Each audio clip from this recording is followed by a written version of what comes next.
बोलो भारत माता की, भारत माता की। लड़ेंगे, लड़ेंगे और लड़ेंगे। આજની આ સિગ્નેચર કેમ્પેન માં પધારેલ તમામ વડીલો, યુવાન મિત્રો, પદ અધિકારીઓ બધાને આ પરેશ રાઠવાના જય જોહાર, જય આદિવાસી। હવે થોડીક વારમાં મહેમાનો આવશે, ત્યાર પછી આપણે બધા એકે જણ અહીંથી ડાયરેક્ટ આપણે કલેક્ટર કચેરીએ જવાનું છે અને જે ચૈતરભાઈ વસાવાના સમર્થનની અંદર આપણે સિગ્નેચર જે કરી છે એને આપણે કલેક્ટરને આપવાના છે। તો કોઈ અહીંથી છૂટા ના થાય, ડાયરેક્ટ કલેક્ટર કચેરી આપણે જવાનું છે। આજે જે ચૈતરભાઈ વસાવા આખા વિસ્તારમાં આપણે જોઈએ, ચૈતરભાઈ વસાવા કોણ છે? ચૈતરભાઈ વસાવા એટલે કંપનીની અંદર જ્યારે ડ્રાઈવરો હડતાલ પર ઉતરેલા હોય ત્યાં ચૈતરભાઈ વસાવા પહોંચી જાય। આપણા આદિવાસી વિસ્તારની અંદર ગમે ત્યારે કોઈ પણ તકલીફ પડે ત્યારે ચૈતરભાઈ વસાવા આવીને ઊભા રહેતા હોય છે। જ્યારે જીએમડીસી ની વાત કરીએ, આપણા છોટાઉદેપુર કવાંટની વાત કરીએ, જીએમડીસી ની વાત હું આજે કરું છું, કોઈને ખબર નથી આ વાત કે ચૈતરભાઈ વસાવાના નામથી પણ લોકો કેટલા થથરે છે। આપણી કવાંટ કડેપાણી જીએમડીસી ની હું વાત કરીશ। આજે જીએમડીસી ની અંદર યુવાનો જ્યારે અત્યારે હાલની તારીખમાં પણ એમને શોષણ થઈ રહ્યું છે। આપણા આદિવાસી વિસ્તારની અંદર ગમે તે જગ્યા પર આપણું શોષણ થતું જ હોય છે અને હાલમાં પણ થઈ રહ્યું છે। ત્યારે યુવાનોને સેફટી શૂઝ, સેફટી આપતા નથી અને ઘણી રીતે પગારની રીતે જે સ્થાનિક યુવાનો રોજગાર મળવા જોઈએ એમને રોજગાર નથી મળતો અને જે આપણે જોવા જઈએ કે જે ઉપલું પદ હોય ત્યાં એમને સ્થાન નહીં, આપણી વાળાને કઈ મજૂર તરીકે આપણને કામ કરવાનું, પણ જે ઉપરનું પદ હોય, જ્યારે ક્લાર્ક હોય, ઉપરથી જે પદો હોય એમાં આપણી વાળાને કામ નહીં કરવાનું। ત્યારે કડેપાણીના જે યુવાનો મને આવીને મળે છે અને કહે છે કે પરેશભાઈ આવી અમારી તકલીફ છે, અમને શોષણ કરવામાં આવે છે, અમને પગાર ઓછો આપવામાં આવે છે, અમને ઓવરટાઈમના પૈસા નથી આપતા। ત્યારે મેં કીધું કઈ વાંધો નહીં, ચૈતરભાઈ વસાવાને વાત કરું છું મેં અને વાત કરી, મેં સાહેબને વાત કરી, સાહેબ અહીંયા આવવાના હતા, ત્યાર પછી સાહેબને ટાઈમ નહોતો, સાહેબ ચૂંટણીમાં ફરતા હતા, એટલે મેં કીધું કઈ વાંધો નહીં, હું આવીશ, રાજેશ લગામી આવશે, વિનુભાઈ આવશે, રાધિકા બેન આવશે, અમે બધા આવીશું। અને શુક્રવારનો દિવસ હતો અને પછી શનિવારે અમે પહોંચવાના હતા સવારમાં, ત્યારે સ્થાનિક જે ભાજપના નેતાઓ છે ત્યાં ખળભળાટ મચી ગઈ કે ભાઈ આપણે પાછા એવા પણ હોય કે બધા વાત કરે અને એમાંથી એક જણો ચમચો હોય કે નહીં, એયો પાછો કી દે કે આવું થયું, અહીંયા આવી વાત ચાલે છે। ત્યારે એમણે ચમચો પાછો થોડુંક જે માપનું કહેવાનું નહીં પણ વધારાનું એક વસ્તુ વધારાની કહે, તો એણે એવું કીધું કે રાજેશભાઈ, પરેશભાઈ, રાધિકાબેન, વિનુભાઈ આ બધા આવવાના છે, પણ એક વાત કીધી વધારાની કે ચૈતરભાઈ વસાવા બી આવવાના છે। હું કીધું ચૈતરભાઈ વસાવા બી આવવાના છે, એટલે સ્થાનિક જે ભાજપના નેતાઓ છે એમાં ખળભળાટ મચી ગઈ, આવે ને તો આપણને તકલીફ પડવાની છે। પછી એવું થયું, શનિવારનો દિવસ હતો, અમે પહોંચવાના હતા અને પ્રેસ મીડિયાને પણ વાત થઈ ગયેલી કે આપણે બધા ત્યાં પહોંચવાના છે ને આવી તકલીફો છે। ત્યાર પછી એ લોકો ચૈતરભાઈ વસાવા આવવાના છે આટલું સાંભળીને, રવિવારનો દિવસ હતો તેમ છતાં એમણે એમની બધી માંગ પૂરી કરી દીધી અને એમ કહી દીધું કે ચાલો આવી જાઓ અને તમારી બધી માંગ પૂરી કરી દે છે। એટલે દોસ્તો આ ચૈતરભાઈ વસાવા એ છે કે જે યુવાન સરપંચનો સભ્ય પણ નથી રહ્યો એને જિલ્લા પંચાયત જીતાડવામાં ચૈતરભાઈ વસાવાનો હાથ છે।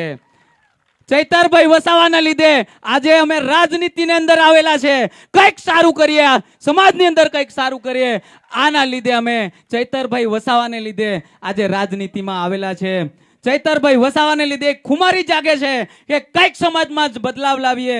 જે રોજે રોજ થયેલી જે વસ્તુ છે, અત્યારે ભ્રષ્ટાચાર ચરમસીમા ઉપર છે, ત્યારે અમને વિચાર આવ્યો કે આ એક ડેડિયાપાડાનો ધારાસભ્ય આજે હવારનો નીકળે ત્યારે નસવાડીમાં હોય, નસવાડી તો પાછો બપોરે છોટાઉદેપુરમાં કવાંટમાં હોય, ત્યાર પછી પાછો ઉદયપુરમાં આવે, ત્યાર પછી પાછો દાહોદમાં ગયેલો હોય. વિચાર કરો, એક વ્યક્તિ કેટલું બધું સંઘર્ષ કરી રહ્યો હતો, આ સંઘર્ષ કરી રહેલો હતો, અને આ સંઘર્ષની અંદર આદિવાસીનો અવાજ ઉઠાવી રહ્યો હતો.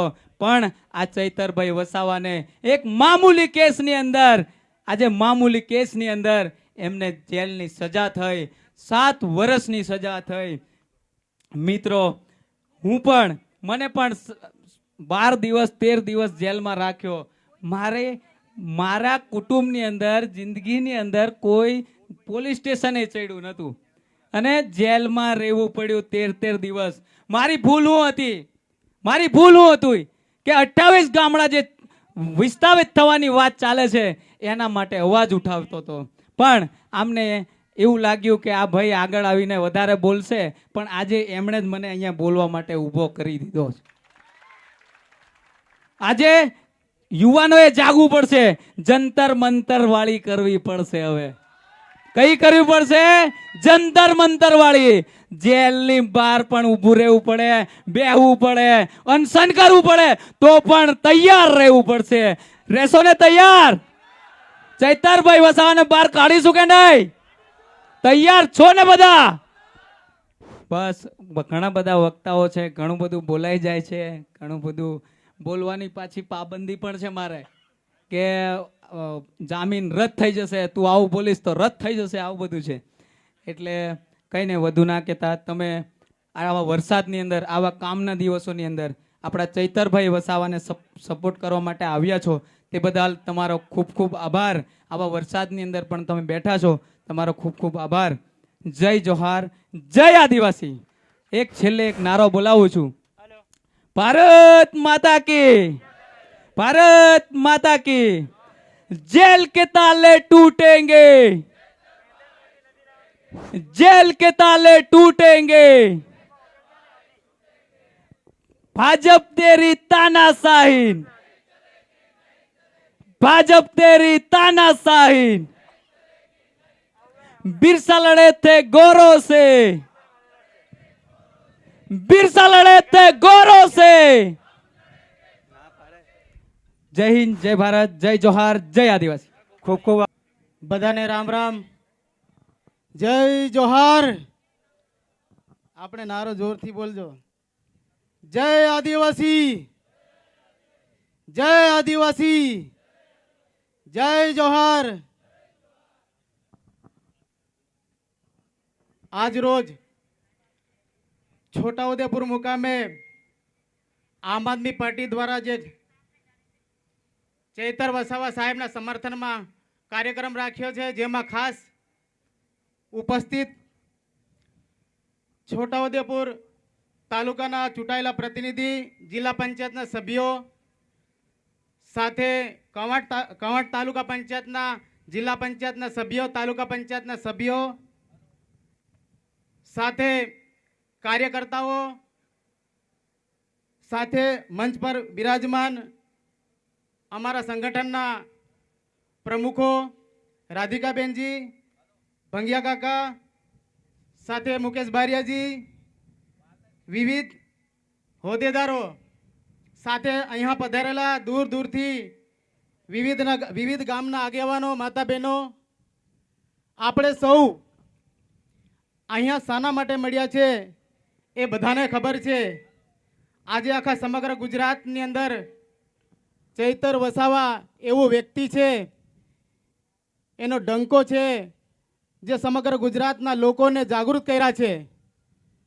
આદિવાસી વિસ્તારના હક અને અધિકારોની વાત કરી, લોકોને સ્વયંભૂ પોતાના હક અને અધિકાર માટે લડવા માટે જાગૃત કર્યા. ત્યારે આજે ચૈતરભાઈ વસાવાને જ્યારે આ સરકારે એન કેન પ્રકારે ખોટા ગુનાની અંદર ફસાવીને આજે 5-7 વર્ષની જે સજા કરાવી છે, એના જામીન મળી જાય, એની દયા કરે રાષ્ટ્રપતિ અને રાજ્યપાલ, એના માટે આવેદનપત્ર આપવાનું છે. ને આપણે સૌએ જ્યારે સિગ્નેચર કેમ્પિંગ કરીને જ્યારે બધા જ લોકો પાસે સહી અંગૂઠા કરાઈ અને આપણે બધા સરકારને આહવાન કરીએ છીએ કે અમારા ચૈતરભાઈ વસાવાને તમે જલ્દી છોડો. ચૈતર વસાવા તમને કેમ નડે છે? ચૈતર વસાવા તમને કેમ નડે છે? ચૈતર વસાવા આદિવાસી લોકોને જાગૃત કર્યા અને પોતાના હક અને અધિકાર માટે બોલતા કર્યા. એટલે આ ભારતીય જનતા પાર્ટીને નડે છે, એને ખૂંચે છે. આજે એ લોકો એક તરફી કૌભાંડ, અત્યાચાર, અન્યાય, ભ્રષ્ટાચાર સિવાય કોઈ ધંધો જ નથી કર્યો. અહીંયા આ વિસ્તારના લોકોના રોડ ને રસ્તા બધા પૂરા ખાઈ ગયા, પુલ ખાઈ ગયા, બધું ભ્રષ્ટાચાર પર ભ્રષ્ટાચાર. અત્યારે ભૂતકાળમાં આપણે જોયું છે, અહીંયા છોટાઉદેપુરમાં ભણાવતા શિક્ષકો પાસે પણ લાંચ માંગવાનું કામ કર્યું છે. તો આપણા વિસ્તારના જે બાળકોને ભણાવનાર શિક્ષકો પાસે પણ પૈસા માંગવાનું કામ આ સરકાર કરતી હોય તો આવી સરકારને આપણે રખાય ખરું? ના રખાય ને. તો એટલા માટે આપણે જે અત્યારે ચૈતરભાઈ સમગ્ર વિસ્તારમાં લડી રહ્યા છે, આબુ અંબાજીથી ઉમરગામ સુધી ચૈતરભાઈ તમામ આદિવાસી વિસ્તારના લોકો, અન્ય સમાજના લોકો, તમામ ગુજરાતના લોકો માટે લડે છે. ત્યારે આ સરકારને ખૂંચે છે કે આ ભાઈ બધા જ આદિવાસી લોકોને જાગૃત કરી નાખ્યા પોતાના હક અને અધિકાર માટે. ચૈતરભાઈ શિક્ષણ માંગે છે, ચૈતરભાઈ રોડ રસ્તા માંગે છે, ચૈતરભાઈ પુલ માંગે છે, ચૈતરભાઈ સારું સ્વાસ્થ્ય માટે દવાખાનું માંગે છે. એટલે અમને ખૂંચે છે. આમને આખા દવાખાના હજમ કરી નાખવા છે. અને અત્યારે તો કોન્ટ્રાક્ટરને ખુલ્લેઆમ ભ્રષ્ટાચાર માટેના લાયસન્સ આપી દીધા છે. દેખાય છે બધે. સાચી વાત છે ને? અત્યારે રોડ બધા અહીં ખાડા પડી ગયા અને પેલા કોન્ટ્રાક્ટરો સાથે સાઠગાંઠ કરી અને બધું ભ્રષ્ટાચાર કરવા લાગ્યા છે. નળ સે જળને કરોડોનું ભ્રષ્ટાચાર કર્યું છે. આપણે બધા આંધળા થઈને મત આપ્યા છે આ લોકોને. પણ હવે આ નવયુવાન જાગૃત થઈ ગયા છે. એ કોના કારણે? ચૈતરભાઈ જાગૃત કર્યા છે. જાગૃત કર્યા છે ને. એટલે આપણે ચૈતરભાઈને છોડાવવાનો છે ને. કેટલા જણા છોડાવવાનો છો? હાથ કરો. એટલા માટે આપણે સૌએ આજે અહીંયાથી છોટાઉદેપુર અહીંયા આપણે જ્યાં સભાના સ્થાન પરથી સૌ સાથે મળી રેલીના સ્વરૂપે માન્ય કલેક્ટર શ્રીને આવેદન આપવાનું છે કે અમારા ચૈતરભાઈને, અમારા સિંહને જલ્દી છોડો. આમને ડર છે આ સિંહ છૂટી જાય તો બધાને બચકા ભરી નાખે. એટલે ડર છે, એના માટે પૂરી રાખ્યા છે ને. સાચી વાત છે ને? અત્યાર સુધી અમને કહ્યું હતું કે અમારી ડબલ એન્જિનની સરકાર, અમારી ડબલ એન્જિનની સરકાર. અત્યારે નરેન્દ્ર મોદીને પણ સોશિયલ મીડિયા પર આવવું પડ્યું છે. જોયું ને તમે? આમ એ યુવાનોની તાકાત છે. આ જાગૃત આપણા લોકોની, આદિવાસી લોકોની તાકાત છે ને? એમ કહેતા હતા કે અમે કોઈથી ઝૂકવાના નથી. એ આપણા સૌની તાકાત છે. આ ચૈતરભાઈના નેતૃત્વની તાકાત છે. એટલા માટે આપણે આજે ચૈતરભાઈના સમર્થનમાં સૌ સાથે મળી અને કલેક્ટરશ્રીને પૈદલ ચાલતા જઈ આવેદન આપવાનું છે ને. તો આપણે બધા તૈયાર થઈ જાઓ. હમણાં થોડા જ સમયની અંદર આપણા પ્રદેશના નેતૃત્વ કરનારા ગોપાલ ઇટાલિયાજી સાથે પ્રદેશ પ્રમુખ ઈસુદાનજી સાથે મનોજ સોરઠિયા, બ્રિજરાજ સોલંકી સૌ સાથે અત્યારે થોડી જ વારમાં પધારવાના છે. તો તમે બધા થોડો સમય ફાળવીને થોડા અહીંયા બેસીને સાંભળજો એવી માંગ કરીએ છીએ. અને ઘણા બધા સાંભળવાવાળા બાકી છે, બોલવાવાળા બાકી છે. અને અહીંયા જે બાકી હોય જિલ્લા પંચાયતના સભ્ય હોય, તાલુકા પંચાયતના સભ્ય બધા ઉપર સ્ટેજ પર સ્થાન લઈ લે જેમને બોલાયા છે. રાજેશભાઈ, પરેશભાઈ, મિત્રો તમે યુવાન છો, તમને અહીંયા બોલાવવા માટે બોલાવે છે, તમારું આહવાન કરે છે. તો તમને આ બધી પબ્લિક આવી છે, તમારે ખરેખર આપણે સ્ટેજ પર આવી જવું જોઈએ અને આપણે થોડું વક્તવ્ય આપો. એના પછી તરત આપણા મુખ્ય મહેમાન આવવાના છે. જોહાર, જય આદિવાસી, જય સંવિધાન, ભારત માતા કી જય, વંદે માતરમ. બોલો ભારત માતા કી. આજની આપણા માન્ય ચૈતરભાઈ વસાવાના સમર્થનમાં ખૂબ મોટી સંખ્યામાં આપણા ખૂબ કામના દિવસો પણ છે, એની સાથે સાથે વરસાદના પણ દિવસો છે. તો આવા સમયમાં સૌ મિત્રો, આગેવાનો, દોસ્તારો, જિલ્લા પંચાયત સદસ્ય, તાલુકા પંચાયત સદસ્ય તેમજ આજુબાજુથી વિદ્યાર્થી લઈને તમામ લોકો જે આપણી આ સભામાં જે પધાર્યા છે તમામનો હું હાર્દિક શુભેચ્છા અને હાર્દિક અભિનંદન પાઠવું છું તમામને. તો માન્ય ચૈતરભાઈ વસાવા માટે હું એટલું જ કહીશ કે આદિવાસી કી યારી और શેર કી સવારી અને આદિવાસી યારી અને ચૈતર વસાવાની યારી નસીબવાળાને મળતી હોય છે મિત્રો, બરાબર. નસીબવાળા જેવા હોય એવાને ચૈતરભાઈ વસાવા જેવા મિત્ર દોસ્તાર મળતા હોય છે. નસીબવાળા વિસ્તાર હશે, માન લો કે દેડિયાપાડાના જે લોકો છે, વિસ્તારના લોકો છે, ચૈતરભાઈ વસાવા જેવા માન્ય ધારાસભ્યશ્રી એમને મળ્યા છે તો કેટલા નસીબદાર હોય છે. તો આપણે નથી ઈચ્છતા કે આપણા વિસ્તારમાં પણ આપણા જેવા અને ચૈતરભાઈ વસાવા જેવા અને ચૈતરભાઈ વસાવા જેવો અવાજ ઉઠાવે એવો આવનારા સમયમાં અને આવનારા દિવસોમાં પણ આપણને પણ 137 વિધાનસભા હોય કે જેતપુર પાવી વિધાનસભા હોય કે સંખેડા વિધાનસભા હોય, ત્યાં પણ આપણને આપણા હર હંમેશ આપણા સમાજ હાથે ને આપણા વિસ્તાર હાથે લડે રે એવા ધારાસભ્ય મળે અને એના માટે આપણે બધા તન મન ધનથી મહેનત કરવી પડે છે. નહીં કે પછી અહીંયા સાંસદ બંદૂકો ઊંચી કરવા વાળા સાંસદ નહીં, આપણે કામથી ઊંચી કરવા વાળા સાંસદ કે ધારાસભ્ય જોઈએ, બરોબર. આ તો સારું છે બંદૂકો ઊંચી કરી, બાકી આ તો બીજું બી ઊંચું કરી આવે એવા છે. તો આપણે આપણા વિસ્તારમાં ને આપણા સમાજમાં હર હંમેશ જે કંઈ હોય, બાકી આ ભારતીય જનતા પાર્ટીના ચેલા ચપાટા છે, જે ચોરો છે, આમને પોલીસ તંત્રનું જો બેકગ્રાઉન્ડ ના મળ્યું હોત તો આ 2000 વોટની ઓકાત બી નહીં, તાકાત બી નહીં આ લોકોને. જો પોલીસ તંત્ર અમને મદદ ના કર્યો હોય તો આ મિત્રો જે કંઈ થોડી ઘણી સીટો જે જીતી છે ને એ પણ ના જીતી શકે. જીતે હે? આપણી જોડે હોમગાર્ડથી લઈને એસપી પણ આપણી જોડે નથી, બરોબર. આ લોકો જોડે હોમગાર્ડથી લઈને કલેક્ટર સુધી, ક્લર્કથી લઈને કલેક્ટર સુધી, હોમગાર્ડથી લઈને એસપી સુધીના લોકો આમની જોડે મદદગારીમાં છે. આપણી જોડે કંઈ નહીં, આ જે છે એ જ છે ભાઈ. તો આવનારા સમયમાં કે આવનારા વિસ્તારમાં ચૈતરભાઈ વસાવા જે એવી શેરનીના કોખે જન્મ લીધો છે અને ચૈતરભાઈ વસાવા જેવા સિંહ જેવા જે મરદ માણસ આપણને જો આપણા આદિવાસી સમાજમાં ઉમરગામથી અંબાજીનો જે પટ્ટો છે, અમને પહેલી વખત એવો કે મોદી સાહેબને પણ પંજાબ હોય કે દિલ્હી હોય કે હરિયાણામાં હોય, મોદી સાહેબને પણ ચૈતરભાઈ વસાવાનું નામ લેવા માટે મજબૂર કરી દે છે એવા ધારાસભ્ય આપણને મળ્યા છે મિત્રો. પછી અહીં તો અહીં તાલુકા પંચાયતમાં બી આમનું કોઈ નામ લેવા રાજી ના હોય એવા ચૂંટાડીને શું કરવું આપણે? સાચી વાત ને.